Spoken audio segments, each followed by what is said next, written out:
প্রবল ইচ্ছাশক্তির কাছে যে কোনো কিছু হার মেনে যায়। যেমন আজকের দিনের কথাটাই ধরুন, বাড়ি থেকে যখন বের হয়েছিলাম সেই অবধি আমাদের কাছে কোনো বাহনই ছিল না।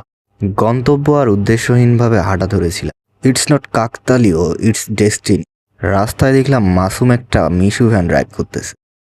ব্যাস, আমি জিজ্ঞেস করলাম কোনো কাজ আছে কিনা। মাসুম ছেলেটা অমায়িক একটা মানুষ। আমাদের আজকের বাহন হইতে যাচ্ছে এই ভ্যানটা, বিনা ভাড়ায় সারাদিন ঘুরো। বাবারে বাবা, মজায় মজা। একটু পর পর আমাদের ড্রাইভার চেঞ্জ হয়, আমিও ড্রাইভ করতেছিলাম। মাশাআল্লাহ, চমৎকার লাগে। সবচাইতে সমস্যাটা হলো এখানে শীত, প্রচুর শীত।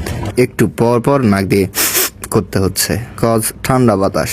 ভ্যান্ডা বাড়ির একটু আগে আগে যেয়ে নাহিদ আর রাজুর লাগলো গ্যাঞ্জাম। এসব যদিও নতুন কিছু নয়, তবে আজকের দিনে এইটা প্রথম। আমি ওদেরকে বোঝালাম 1+1=2। আহা, বাচ্চারা ঝগড়া করা যাবে না, ওরাও জ্ঞানী মানুষ, বুঝে ফেলছে। ব্যাস, আবার অটোতে চেপে চলছে গাড়ি ভ্যান্ডাবাড়ি। ভ্যান্ডাবাড়ি শহরে এসে আমাদের পেঁয়াজু বিরতি। পেঁয়াজু খাওয়া শেষ হলে আমরা রওনা করি দানিশনগরের উদ্দেশ্যে। দানিশনগরের নামে আমরা চাচু খেলাম। ভ্যান্ডাবাড়ি আসতে আসতে দুই একজন যাত্রীও পেয়েছিলাম।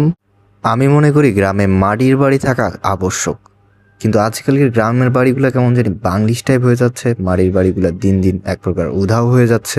কিন্তু আজকে আমরা যেখানে আসছি এখানে অনেক মাটির বাড়ি, বলা চলে সবগুলা বাড়ি মাটির বাড়ি, একদম গ্রামের বাড়ি, পিওর ভিলেজ। তাই এখানে মাঝে মধ্যে আসা ট্রাই করি, কজ জায়গাটা আমার ভীষণ পছন্দ। এখানে একটা সাঁওতাল পাড়া আছে, ওরা মাটির বাড়িতে মাটি দিয়ে রং দিয়ে অনেক কারুকার্য করতে পারে, যেটা দেখতে ভীষণ চমৎকার লাগে।